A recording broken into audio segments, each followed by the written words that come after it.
Your brain does not care if you become rich. That sounds strange at first, because we've been taught the opposite. Work hard, think positive, stay disciplined, and eventually, your mind will help you succeed. But that's not really what your brain is designed to do. Your brain has one primary job: keep you alive. Not wealthy, not ambitious, not financially free, alive. And those are very different goals. Because from your brain's perspective, risk is dangerous, change is dangerous, uncertainty is dangerous. And strangely enough, building wealth usually requires all three. Think about it. Investing means delaying reward today for a future that isn't guaranteed. Starting a business means stepping into uncertainty. Learning new skills means becoming temporarily uncomfortable. Even asking for a raise carries social risk. And your brain hates social risk almost as much as physical danger.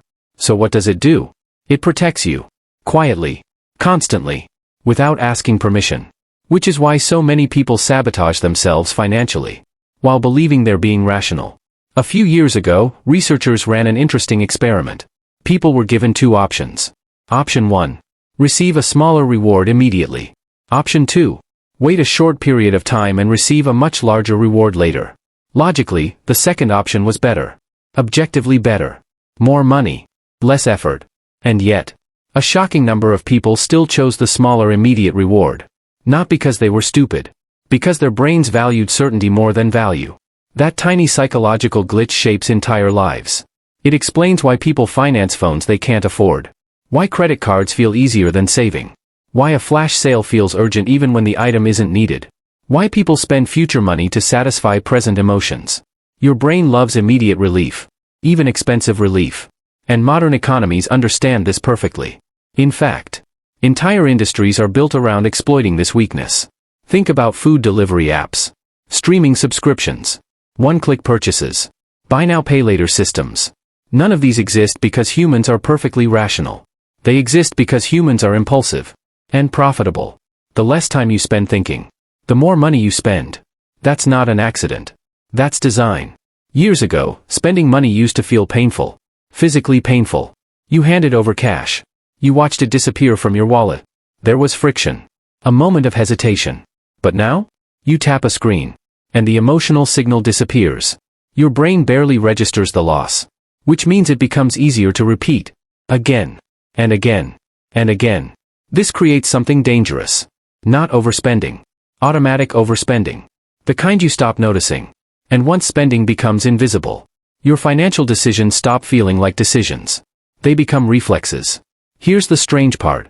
Your brain often confuses comfort with safety. And discomfort with danger. Even when the discomfort would improve your life long term. For example, imagine two people.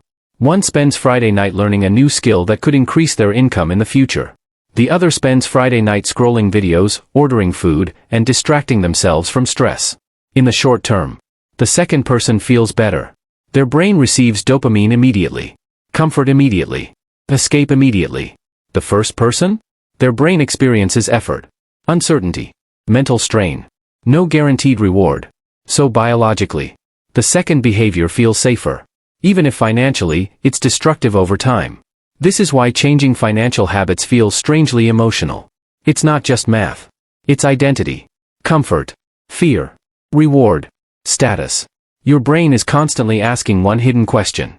Will this make me feel safe right now? Not. Will this improve my life in 10 years? And this becomes even more dangerous under stress. Because stressed brains make short-term decisions. Not long-term ones. When people feel anxious, overwhelmed, lonely, or uncertain, their brains start prioritizing immediate emotional relief. Which explains something strange happening in modern economies. As stress increases, consumption often increases too. Not decreases. People buy things to regulate emotions. Not because they need the things, but because they need the feeling. A rough day becomes a delivery order.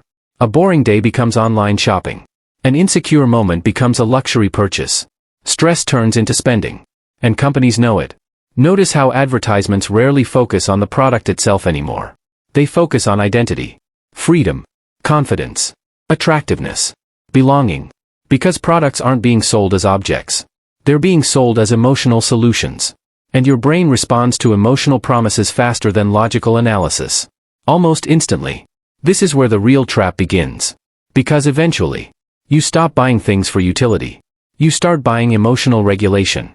And emotional spending has no natural limit. You can see this everywhere.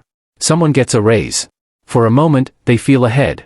Then suddenly, better apartment, more subscriptions, nicer car, more expensive habits. Within months, the extra income disappears. Not because they plan poorly. Because the brain adapts quickly to improvement. Psychologists call this hedonic adaptation. But in simpler terms, your brain normalizes comfort incredibly fast. What once felt luxurious starts feeling necessary. And once something feels necessary, removing it feels painful, even if you never truly needed it. This is why lifestyle inflation is so powerful. Your income grows, but your sense of enough grows even faster. And here's the irony. Most people think wealth changes behavior. But often, behavior changes first. Then wealth follows. Because money itself is rarely the core issue. Patterns are. A person who cannot tolerate delayed gratification with $1,000 usually struggles with it at $100,000 too. The numbers change. The psychology often doesn't. Which is why some lottery winners go broke. Which is why some athletes lose millions. Which is why high-income earners still live paycheck to paycheck. The financial problem is visible. But the neurological pattern underneath it usually isn't. And your brain protects those patterns aggressively. Because familiar behavior feels safe. Even when it's harmful. This is also why people stay in jobs they hate for years. Not because they enjoy suffering. Because predictability calms the brain. A predictable problem often feels safer than an unpredictable opportunity. Even if the opportunity could completely change their life. Your brain would often rather protect you from embarrassment than help you reach potential. Think about investing for a moment. Historically, long-term investing has been one of the most effective ways to build wealth.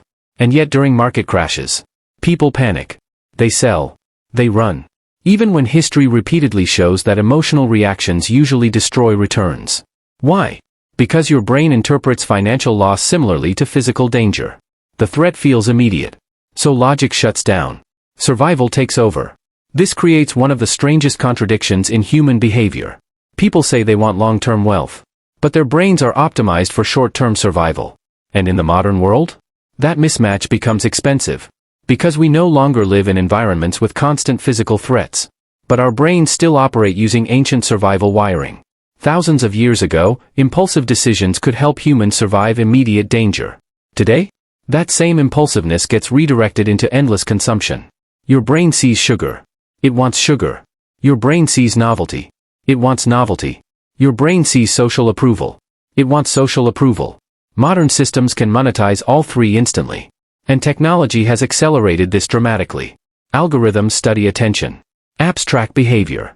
Platforms learn emotional triggers. The goal is simple. Keep you engaged. Keep you stimulated. Keep you consuming.